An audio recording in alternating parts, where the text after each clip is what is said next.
네, 앞서 잠시 전해드렸던 메디톡신 관련 보도 하나 더 전해드리겠습니다. 메디톡스사는 메디톡신을 생산하던 초기에 이 제품의 약효가 일정하지 않자 이런 불량품들을 아예 만들어내지도 않은 것처럼 서류를 조작했습니다. 품질이 안정된 것처럼 꾸민 건데 또 이런 불량품들 일부는 폐기하지 않고 해외로 수출을 했습니다. 이지은 기자가 취재했습니다. 2006년 3월 메딕톡신의 시험 기록입니다. 약효를 나타내는 이른바 역가가 허용 범위인 80에서 125%를 벗어나 들쭉날쭉합니다.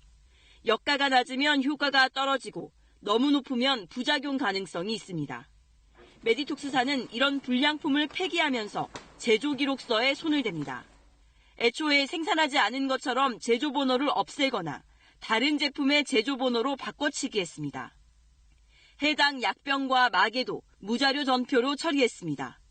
불량품이 없었다고 꾸며 품질이 안정된 것처럼 한 겁니다.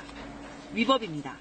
연구개발에 투자를 하고 설계라든지 투자가 들어가야 되는데 전혀 그렇지 않고 생산량에 거의 초점이 맞춰져 있었거든요.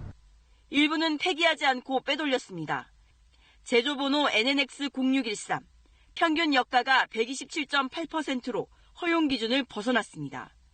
당시 회사 간부들에게 보고된 업무 이메일을 보면 해당 제품을 수출하자는 제안이 이루어집니다. 20일 뒤 1,900여 병을 수출했습니다. 바이오 의약품이어서 냉동이나 냉장 보관이 필요한데 운송은 보통의 국제특배 등을 이용했습니다.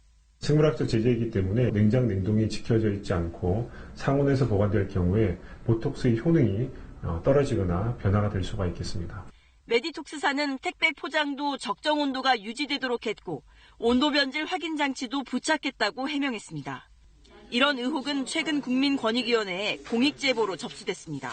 국민과 관련된 건강에 관련된 것이거든요. 이대로 생산해서는 안 된다는 것을 알았음에도 불구하고 그대로 이제 어떤 경제적인 이익을 더 중요하게 생각을 하고 그 잘못된 부분을 그냥 덮고 넘어간 거예요.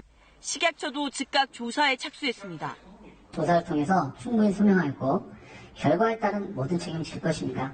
자사의약품 품질에는 저희는 어떠한 문제가 없음을 다시 한번 강조드립니다.